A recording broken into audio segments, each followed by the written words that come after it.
ISRO chief S Somnath की चेतावनी, alert जारी,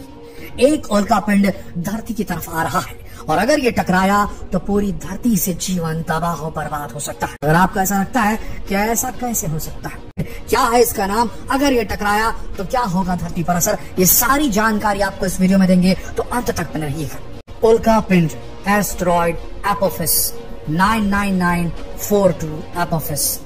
ये वो खतरनाक उल्कापिंड है जिसका ऑर्बिट, जिसके चक्कर लगाने का जो रूट है, उस रूट पर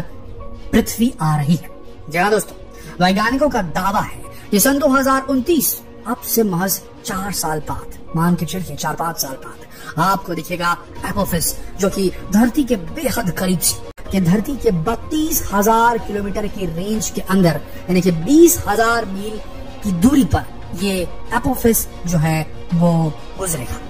धरती पर हमने जितनी भी जियो सिंक्रोनस सैटेलाइट्स भेजी है, हमारे कम्युनिकेशन सैटेलाइट्स, हमारी weather monitoring satellites, military satellites, ये सारी सैटेलाइट जो है वो इसी रेंज में काम करती है। 32,000 किलोमीटर की दूरी धरती की ग्राउंड सरफेस से, और कहीं जो दूरी है वो इससे कम हो गई या उसका पाथ चेंज हो गया, जो रूट है चेंज हो गया एपोफिस 99942 उल्कापिंड का, एस्टेरॉयड का, तो ये धरती के ग्रेविटेशनल फील्ड से अट्रैक्ट होकर, धरती के गुरुत्व बल से आकर्षित होकर धरती की तरफ बढ़ सकता है। और अगर ऐसा होता है तो ये जो बताया जा रहा है एस्टेरॉयड, ये 370 मीटर के डायमीटर वाला बताया जा रहा है। अगर ये हिट करता है तो धरती से कोलाइड करता है, टक्कर मारता है धरती को, तो बिल्कुल वैसा ही असर होगा जैसे सैकड़ों खतरनाक परमाणु बम के फट जाने से होगा। धरती पर विनाश लीला छा जाएगी, धरती में इतना खतरनाक विस्फोट होगा, इतना खतरनाक इम्पैक्ट होगा, जो शॉक वेव निकलेगी, जो प्रघाती तरंगें निकलेंगी, वो चीथड़े उड़ा देंगी, सैकड़ों हजारों किलोमीटर दूर तक के ऑब्जेक्ट्स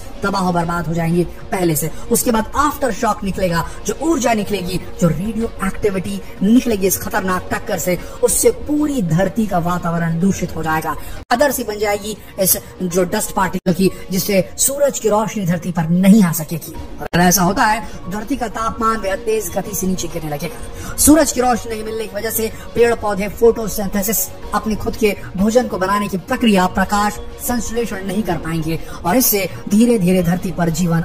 बुरी तरीके से प्रभावित होना शुरू हो जाएगा। धरती का इतिहास काफी पुराना है और इतिहास में ये चीजें इंगित हैं, और कई आर्कियोलॉजिस्ट और जियोलॉजिस्ट ने इस बात की पुष्टि की है कि धरती से इस प्रकार के एस्टेरॉइड्स के कोलिजन कई बार हुए हैं और इसके कई सारे सबूत मौजूद हैं। हमारे सामने मौजूद है चिक्सलब क्रेटर, एक ऐसा बड़ा गड्ढा, क्रेटर गड्ढे को कहा जाता है, जो कि आज से 66 मिलियन साल पहले एक 10 किलोमीटर बड़े एस्टेरॉइड के, उल्कापिंड के धरती से टकराने की वजह से बना। और आज भी गड्ढा देखा जा सकता है युकातन पेनिनसुला, मैक्सिको देश के अंदर। और यहाँ पर बताया जाता है जब ये चिक्सलब क्रेटर बना होगा, ये गड्ढा बना होगा, इम्पैक्ट हुआ होगा, तो इतनी ऊर्जा निकली कि उसी वक्त काफी सारी प्रजातियां, जिसमें कि बताया जाता है कि हो सकता है कि डायनासोर्स का भी जो कालखंड खत्म हुआ, वो चिक्सलब क्रेटर के द्वारा, जो चिक्सलब एस्टेरॉइड आकर टकराया था 10 किलोमीटर साइज का, वो जब टकराया उसी वजह से हुआ। ये कहना गलत होगा कि भाई सन 2029 में जो बताया जा रहा है वैज्ञानिकों के द्वारा, ये धरती के एकदम समीप से लगभग 33,000 किलोमीटर की दूरी से ये जो एपोफिस बताया जा रहा है एस्टेरॉइड वो गुजरेगा,